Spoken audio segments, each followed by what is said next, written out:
So to make our cookies, you're going to need a bowl, some weighing scales and all your ingredients. I'm going to put a list up here for you to read. Everything you need. You also need some spoons as well for measuring.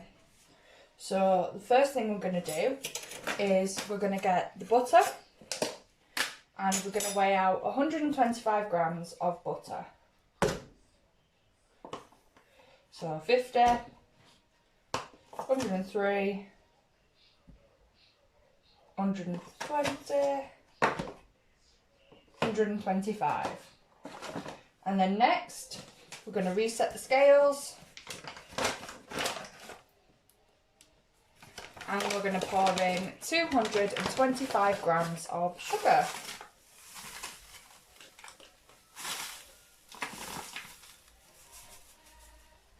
So I've got 175 there, but I've run out, so just another 50 grams to go.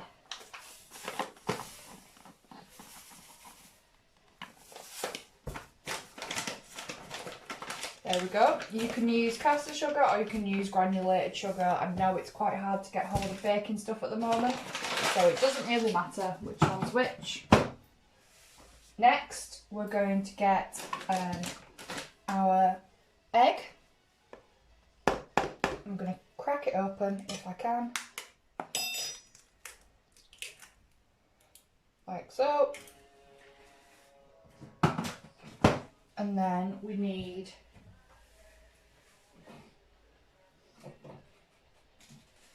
some vanilla extract. And you need a teaspoon of this in.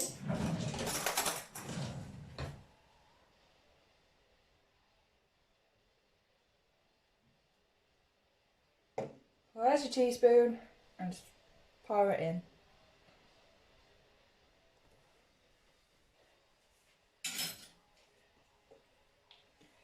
After that, we are going to add 225 grams of plain flour. Again, flour's been really hard to get hold of, so I have this, which is meant to be sugar ring donuts, but it's all that Asda was selling. So 225 grams. I'm adding this by the spoon just because of how big the bag is, and I feel like I'll put the whole bag in.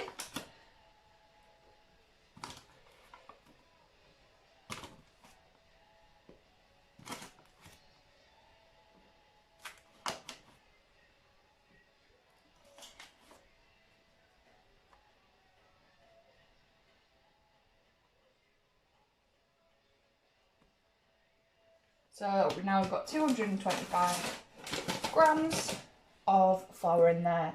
So to mix it, you can either use a whisk or you can use a hand mixer. I'm going to use a hand mixer just because I've got one and easier and quicker.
Okay, so now that's done. It's quite a thick mixture there.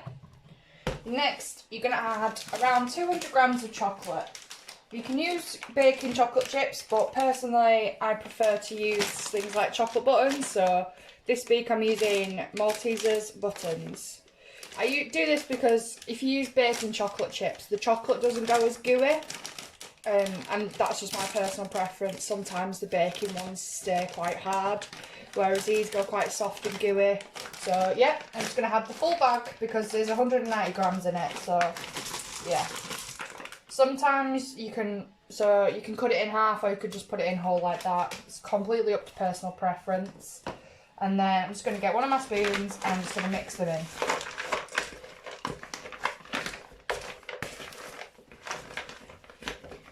You could do this with any chocolate that you like. Sometimes I use chocolate bars and then I just chop the chocolate bars up into little pieces. You could use M&M's, Skittles.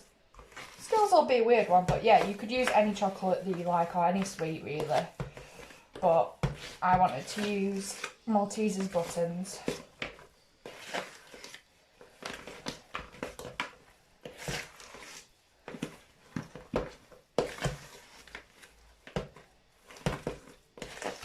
And just keep mixing until it's mixed in as well as you can.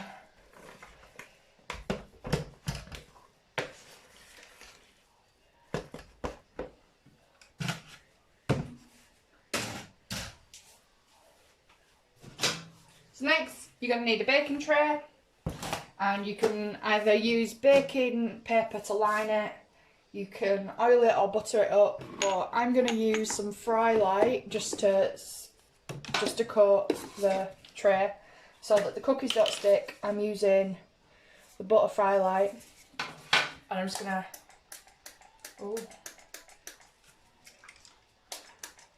I don't have a lot left.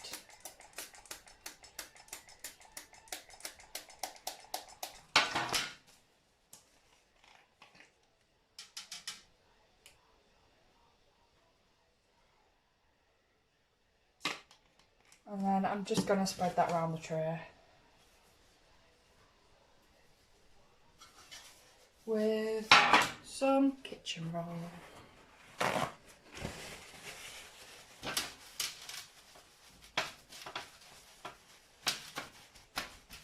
There we go. So the next step is to make the cookies. So what I'm going to do is just get a spoonful and place it in like that. Nice cookie shape.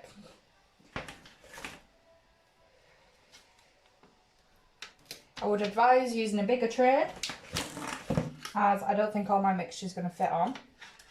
But yeah, do that. Make sure you leave some gaps in between them, as the dough will spread out as it's cooking.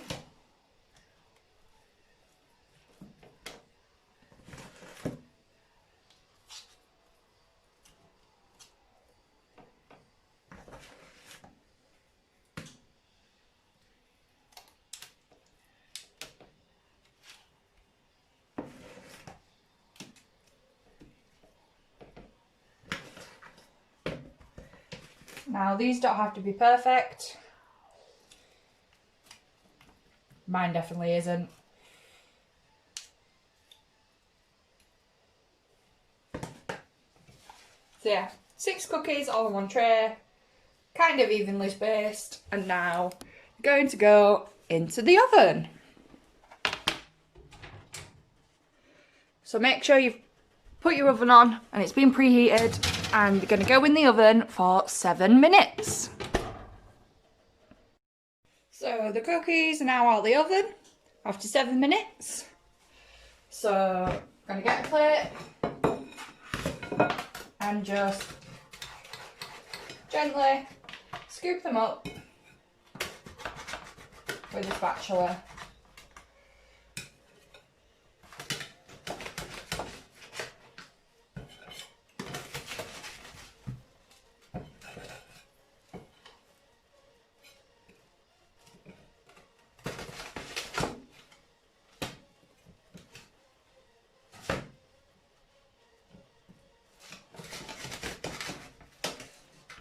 As you can see, they did flatten out.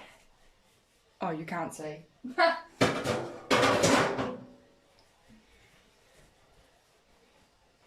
So, as you can see, they did flatten out a little bit and they've become more rounder.